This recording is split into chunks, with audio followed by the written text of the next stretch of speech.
Sur à peu près 13 activités que nous avons planifiées pour 2025,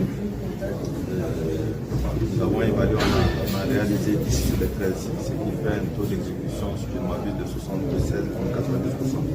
Donc ça, on peut dire qu'on est satisfait, même si on aurait aimé avoir un pourcentage beaucoup plus élevé dans la réalisation. De façon très concrète, lorsque nous essayons de décrypter ce taux de 76,92%, c'est quoi qu'on a eu à faire. Ça a été dit dans le sud de la police, c'est à peu près 18 missions de surveillance fluviale pour essayer de voir ce qu'il y a comme agression faite sur ce fleuve-là. Ça va des agressions dans les servitudes fluviales, ça va aussi des agressions liées au rejet des eaux usées dans le domaine fluvial. Ça va aussi de la lutte contre l'exploitation de l'or matraque sur le fleuve Niger. Et c'est une activité, il faut le rappeler, interdite par le code de 2023. Donc, ensuite, sur le plan des aménagements, on peut se féliciter d'avoir réussi à faire des travaux importants à la région de Malabé, notamment l'aménagement de la route en face du canal de Moti, et aussi l'aménagement et la réhabilitation du quai d'accostage des bateaux, la promenade et les pinasses au niveau du quai de Moti. Et on a aussi dragué le chenal qui permet à ces bateaux et à ces pinasses d'arriver jusqu'au quai sur environ 2 km de site. Donc on a désensablé en quelque sorte. Et à Konna, toujours dans la région de Moti, là aussi on a curé le chenal d'amener l'eau jusqu'au port de pêche de Moti.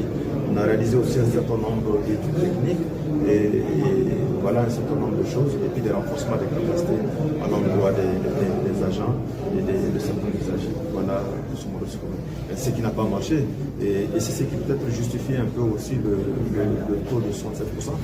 C'est lié essentiellement à deux facteurs, la mobilisation en temps des ressources financières, mais aussi la question de sécurité. Parce que souvent il y a des zones où c'est difficile pour les agents d'y aller, malgré leur bonne volonté, et sans force de sécurité, c'est difficile.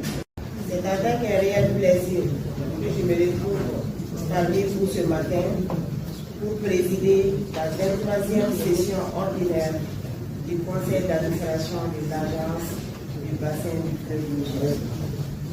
Je voudrais, avant tout propos, souhaiter la cordiale bienvenue à l'ensemble des administrateurs et saluer votre disponibilité malgré les nombreuses contraintes qui pèsent sur vos travail.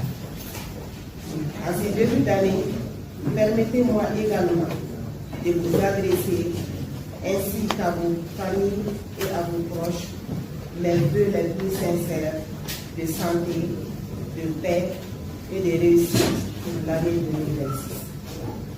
Que cette nouvelle année soit porteuse d'espoir, de stabilité et de progrès pour notre pays. Mesdames et messieurs, la session qui nous réunit aujourd'hui se tient dans un contexte particulièrement exigeant.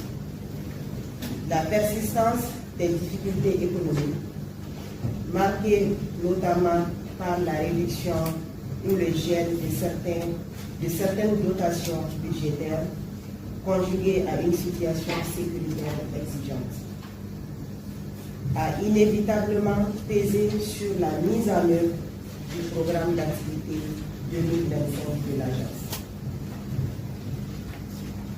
Pour autant, je tiens à le souligner, l'agence du bassin du fleuve Niger a su faire preuve de résilience et de responsabilité.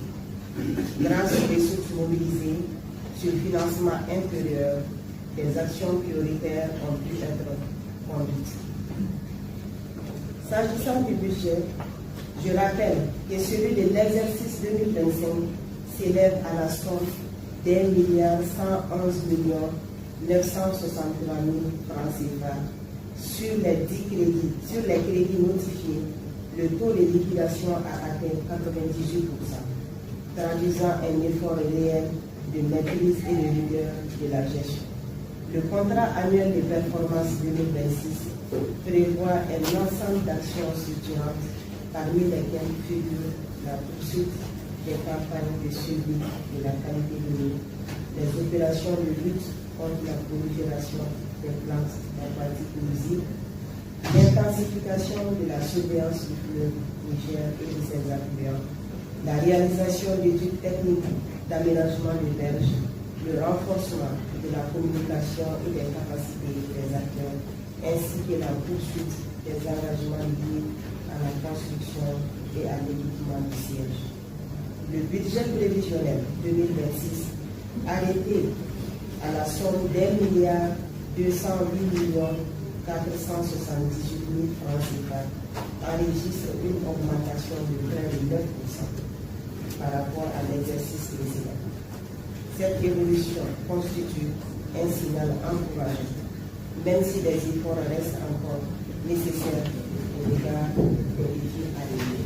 Mesdames et messieurs les administrateurs, je vous invite à examiner avec attention les responsabilités des documents soumis à votre appréciation.